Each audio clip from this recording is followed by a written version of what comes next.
the character you play in the film? John Thornton is a man who's grown up in urban America.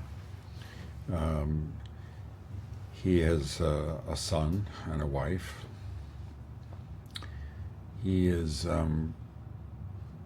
he arrives in the Yukon not to seek gold like others, but has come there to seek isolation and solace. He and his son had always planned on an adventure, and his son was intrigued by the news coming out of the Yukon. Drawings and pictures, early tintypes of the mountains and wild places, and they had always dreamed of this adventure together. And then tragically, his son was taken by disease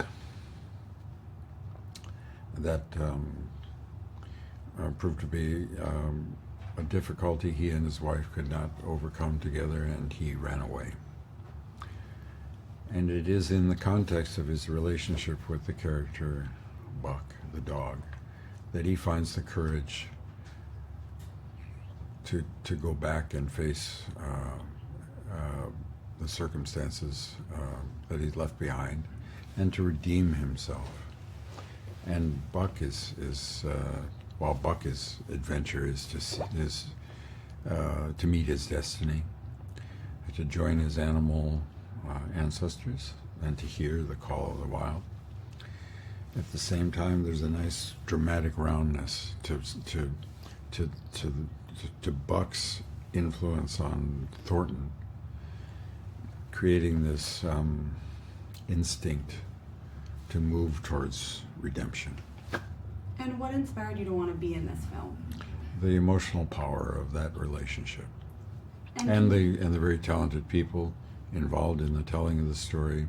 Michael Green's script, Chris Saunders' beautiful capacity to create animated characters, and his understanding of the story he wanted to tell. Other people that worked on the film, all inspired. We were all working together to try and create an emotional experience for the audience. Great, and can you talk about the process of making the film and acting opposite a man doubling as a dog? It was actually fun. I mean, it sounds like it would be a difficult circumstance, but Terry Notary is a very good actor, and he was our stand-in for Buck. So he was useful for everyone to organize their eye lines, so everyone was looking, when they were supposed to be looking at the dog, they were looking at the same place. And he was a student of dog behavior, so he could replicate the mechanics of dog movement. For instance, when Buck first sees the snow, there's a wonderful behind-the-scenes footage of Terry Notary behaving as a dog might under those circumstances. But in the more intimate scenes that we shared, the more character scenes that we shared together, he was a fantastic person to work with. And it gave me an emotional partner to work with. And why do you think the story has resonated with readers and audiences for so long? And the power of elemental stories. They survive time and context, social context.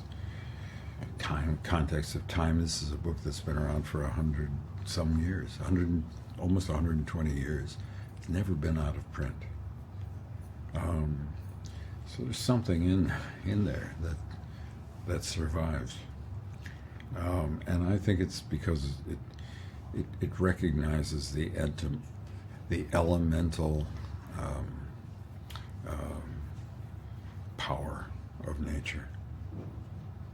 And last question, I would say, why is it so important for audiences to experience this film on the big screen? Because the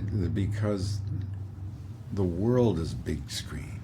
The world is not this big. It's not even this big. But being in a theater, the scale of the visual is really significant difference.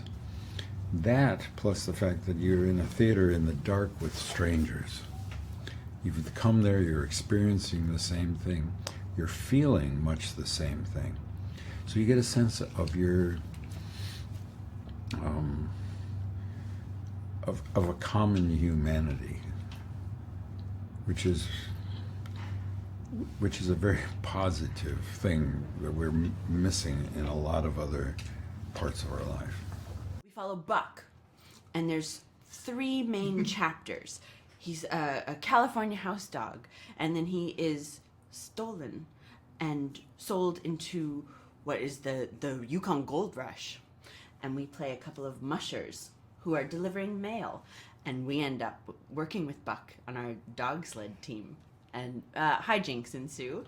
And then, of course, the final chapter is Buck and John Thornton and their sort of a more sort of spiritual, I would say, friendship that blossoms. How was that? Did I do it? Perfect. Perfect. And can you briefly describe each of the characters you play in the film? Yes, we can. Okay, here we go. I play Françoise, and we're Mushers. Mushers. Delivering mails. And I play Perrault. Mais oui. François' partner, and rewriting sled with a lot of dogs, and Buck is one of them. Which Françoise isn't like totally sold Yeah, about at first. But at the end, Buck is just one of the dog, and he will become the alpha, the lead dog. So I think in Buck's journey, we are almost the parents, Yeah. you know, and we give him the confidence to become a white dog, because Yeah. Buck is the journey. The movie is the junior.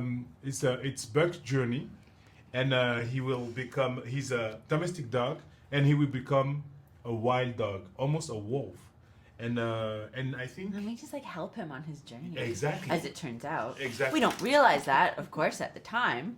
We're just delivering mail. Exactly. Going about our business. yeah, exactly. And how is it for each of you working opposite a man doubling as a dog? Working opposite Terry Notary was one of the most delightful parts of this process. Sure. He's a master. He's He's such a master, yeah, he's and he wasn't. Yeah. I think he's the best guy for that, because Yeah. I cannot see how you can do that very seriously with that amount of fun without him. I don't know if it would be someone else. I think I can't even imagine. yeah, You know, would be weird, or I don't know. It's not something common, you know. No, he So- brought this soulfulness and this energy, a sense of joy. He's like a very nice person also. easy to do, because Yeah. and everybody knows it's not, and I don't know how we make that easy. So he was very, very helpful. I think he's the best partner for that. Right. And then what do you think this film has to offer today's movie audiences? I think that this movie has this incredible sense of reverence for nature, beauty, wonder, joy, a sense that anything is possible. Yeah, I think there's so much in it. There's so much in it. There is a lot, but I think mostly is the movie is it's a wonderful journey.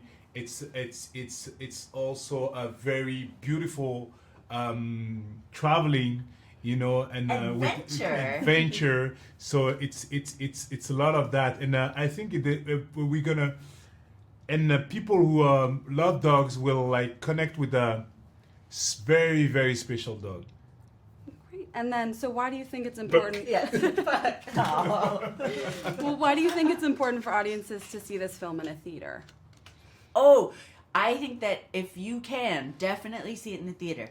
the VFX team has done an incredible job of creating these gorgeous vistas. There's an element of fantasy in the storybook portrayal of how gorgeous this film is. Truly, it is one to watch on a big screen. It's beautiful. So, Chris, can you briefly summarize the film's plot? This is a story of a dog who was growing up in this wonderful house in California, but he's kidnapped and he's taken to the Yukon because at that time there was a shortage of labor up there during the gold rush. So animals were being stolen from places like California and they were taken up there to be sled dogs. And that's exactly what happens to Buck. Buck will never go back home. He's going to have to find his own new home out in the Yukon. And so this is your first time directing a live-action film. How different was the experience directing a live-action film from the animated films you have directed in the past? Knowing that there was a giant animated component to this made me feel like I could do it, because that part I could have well in hand, and I felt like I could really bring something to the party there. The other part of this was very intimidating, but very exciting, and I knew I was going to have a lot to learn. But the people I was working with were so good at what they did that for me it was a real joy and a pleasure to learn that side of things. And can you talk about how you brought Buck to life in the film? Yeah, because Buck in this film is an animated character, we really had an opportunity to develop him as a character. So having a trained animal there, he would have a series of things that he would learn to do. But with Buck, we could really make him be a guy who changes from beginning to the end of the film. Even physically, he changes. And so that was really, really, for me, really exciting to work on. And can you talk about what it was like directing Harrison Ford and the rest of the cast? Fascinating. First of all, I was very intimidated, but Harrison made it really fun and easy. And for me, it was really interesting because the John Thornton from the book and the John Thornton in our film are the same person, but a little bit different, because one of the things that Harrison wanted to flesh out was Thornton's backstory. Why is he out there? What's going on with him? And what does Buck represent to him? And what does he represent to Buck? So watching Harrison work out that backstory for me was really, really interesting. Great, and there have been a lot of dog films released in the past year. What do you think differentiates this film from the rest? I think the amazing character of Buck. I think he's a particularly incredible creature, and his story, I think, is extremely pertinent and inspiring to anybody who would see it. Where is the buzz? Oh, yeah. Where is the buzz? You said We used to be the same, was bro. mine. Where is the buzz? Woo!